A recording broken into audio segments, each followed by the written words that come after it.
നമസ്കാരം. പുതിയ സ്വാഗതം. എല്ലാവരും സുഖം വിശ്വസിക്കുന്നു. എല്ലാവരും കമൻറ്റ് ചെയ്യുക, ലൈക്ക് ചെയ്യുക, ഷെയർ ചെയ്യുക, വേണ്ടവർക്ക് സബ്സ്ക്രൈബ് ചെയ്യുക മറക്കരുത്. നേരെ വീഡിയോയിലേക്ക് കടക്കാം.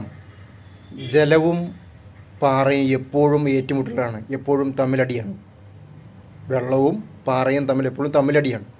പക്ഷേ അവസാനം ജയിക്കുന്ന ആരെന്നറിയും? ജലം തന്നെയാണ്. കാരണം നിരന്തരമായ പരിശ്രമത്താൽ ഇന്നല്ലെങ്കിൽ നാളെ അത് കടലിലേക്ക് എത്തുമെന്നുള്ള ലക്ഷ്യസ്ഥാനത്തേക്ക് ഒഴുകാണ് അവരുടെ വിജയം എന്ന് പറയുന്നത്. അതുപോലെ തന്നെ നമുക്ക് ലക്ഷ്യങ്ങൾ, നമ്മുടെ പരിശ്രമം കൊണ്ട് നന്നായി പരിശ്രമിച്ച് എത്ര തകരില്ല, ആര് പറഞ്ഞാലും പിന്മാറില്ല എന്ന് പരിശ്രമിച്ചു കഴിഞ്ഞാൽ ഇന്നല്ലെങ്കിൽ നാളെ, ചിലപ്പോൾ 1 വർഷം കഴിഞ്ഞിട്ടായിരിക്കാം, ഇന്നലെ നാളെ അത് സാധ്യമാകും എന്നുള്ള യാതൊരു സംശയമില്ല. അതുകൊണ്ട് നിരന്തരമായ മുട്ടുവിൻ തുറക്കപ്പെടും, അന്വേഷിപ്പിന് കണ്ടെത്തുമെന്ന് പറയുന്ന പോലെ, ബൈബിൾ പറയുന്ന പോലെ നിങ്ങൾ മുട്ടുക, അന്വേഷിക്കുക, ഇന്നല്ലെങ്കിൽ നാളെ നിങ്ങളുടെ മുമ്പിൽ വന്നിരിക്കും. പക്ഷേ എനിക്കത് കിട്ടില്ല, എനിക്കത് സാധിക്കില്ല, എന്നെ കഴിവില്ലാത്തവനാണെന്ന് വിചാരിക്കാതെ പൂർണ്ണ ശക്തിയോടുകൂടെ മുൻപോട്ട് പോവുകയാണെങ്കിൽ ഇന്നലെ നാളെ നിങ്ങൾ